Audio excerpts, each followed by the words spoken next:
Someone tells you your work is excellent, and by dinner, you've already forgotten the sentence.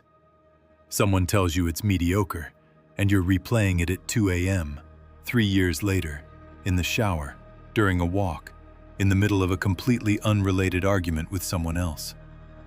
You know this about yourself. Everyone does. And yet almost no one asks why a single cutting remark can outlive 100 kind ones. The polite explanation is that you're insecure, or too sensitive, or that you just need to think positive.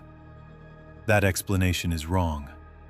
What's actually happening inside your skull has almost nothing to do with your personality, and everything to do with a memory system that was never designed to make you happy. It was designed to keep you alive. Psychologist Roy Baumeister spent years compiling evidence on this exact pattern and arrived at a conclusion he summarized with a phrase that has since become a kind of quiet motto in psychology. Bad is stronger than good. Not slightly stronger, not stronger in some situations. Stronger across relationships, across finances, across health, across memory itself. Losing money hurts more than gaining the same amount feels good. A single betrayal outweighs years of loyalty, and a stranger's insult can undo an afternoon of genuine, earned praise in about 4 words. To understand why, you have to stop thinking of your brain as a device built to record your life accurately. It isn't.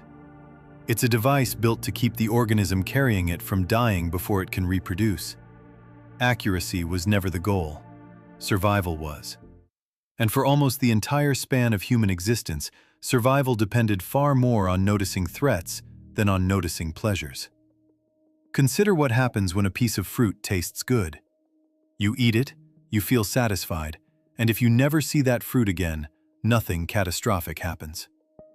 Now consider what happens when a piece of fruit is poisonous. If you don't remember that, in vivid, intrusive, impossible to ignore detail, you might not get a second chance to make the correction.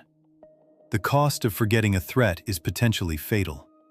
The cost of forgetting a pleasure is, at most, a missed opportunity. Those two outcomes are not symmetrical, and your brain, shaped by roughly 2 million years of exactly this kind of arithmetic, does not treat them symmetrically either. This is where the story usually gets told wrong. Most explanations stop at, the brain is wired for negativity, and leave it there, as if that's a satisfying answer. It isn't. It's just the beginning of a much stranger mechanism, because the brain isn't simply noticing negative events more. It's encoding them through an entirely different biological pathway than it uses for positive ones. Neuroscientist Elizabeth Kensinger has spent much of her career studying exactly this asymmetry using brain imaging, and her findings point somewhere specific. The amygdala, the almond-shaped structure buried near the center of your brain, activates far more intensely in response to negative emotional content than positive content of comparable intensity. And the amygdala doesn't just register the event. It reaches directly into your hippocampus, the region responsible for consolidating memory, and effectively tags the moment as important enough to keep. Not important enough to enjoy, important enough to keep. Those are different instructions, and your brain follows the second one with far more urgency than the first. So the insult isn't just remembered more vividly by coincidence. It's being filed differently, in a system built by threat response circuitry, using a priority level that complements simply never trigger. Here's where the mystery deepens rather than resolves, because this doesn't just apply to physical danger. It applies to something far more abstract and far more relevant to your daily life. Social danger. For most of human history, being disliked by your group wasn't an inconvenience. It could mean exile. And exile, for a solitary human on the open savanna without the protection of a group, was frequently a death sentence.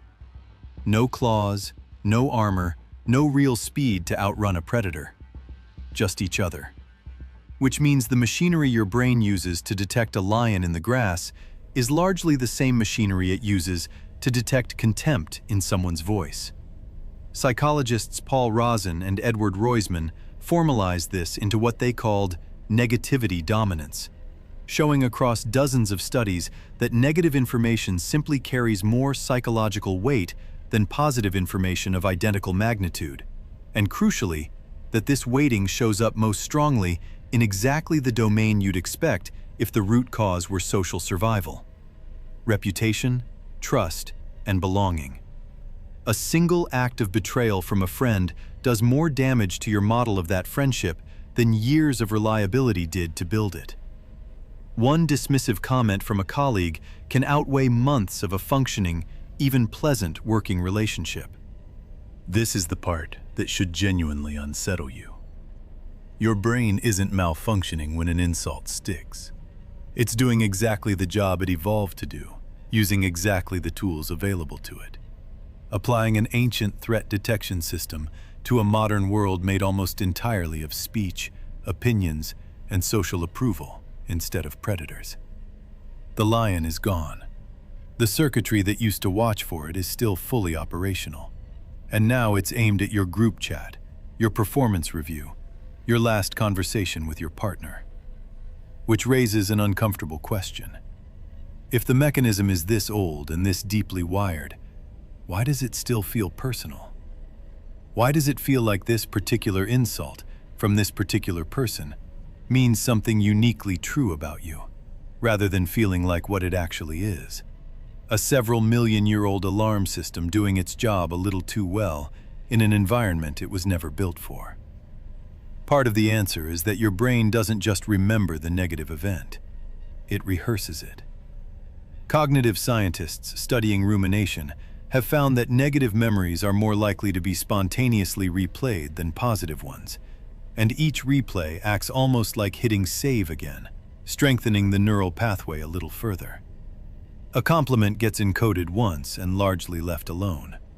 An insult gets encoded, then reactivated during idle moments, then reactivated again in the shower, then again while you're trying to fall asleep, each pass reinforcing it a little more.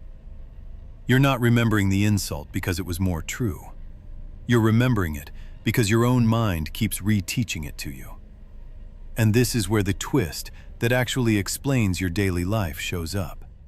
The one hiding underneath all the neuroscience. This isn't a flaw you need to fix. It's a cost you're paying for something that used to be an enormous survival advantage. The same circuitry that makes an insult unforgettable is the circuitry that once helped your ancestors avoid the exact people, places, and situations that could get them killed or cast out. You inherited a smoke detector wired to be hypersensitive, because in the environment it was built for, a false alarm cost almost nothing, and a missed real threat cost everything. The problem isn't the sensitivity of the alarm. The problem is that the modern world produces far more triggers and far fewer real fires than the one this system was calibrated for. That reframes the whole experience. When a stranger's offhand comment ruins your afternoon 3 years from now in a memory you didn't ask to have, that isn't proof you're weak or overly emotional. It's proof that a system built to keep hunter-gatherers alive on the savannah is still running, unmodified, inside a mind that now spends most of its time reading text messages and sitting in open-plan offices. You are, in a very real sense, carrying Paleolithic hardware through a world made of modern software. And the mismatch is exactly where all that unwanted rumination comes from. There's a strange kind of relief in that. You don't have to interpret every lingering insult as a verdict on your worth. You can start interpreting it as a diagnostic on your circuitry, a signal firing exactly as designed, just aimed at a target that no longer carries the stakes it once did. The colleague who made an offhand joke about your presentation is not a predator. The comment section is not a hostile tribe deciding whether you get to eat tonight. But your amygdala doesn't know the difference, because it was never given the update. Which brings us back to where this started. Someone tells you your work is excellent, and by dinner you've forgotten the sentence.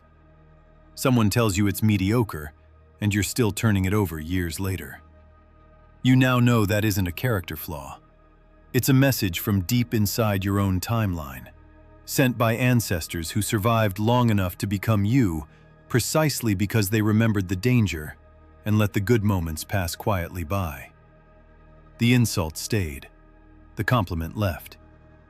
And somewhere underneath that asymmetry is the exact same instinct that once kept a small, vulnerable primate alive long enough to become the version of you replaying a stranger's words at 2 a.m. tonight.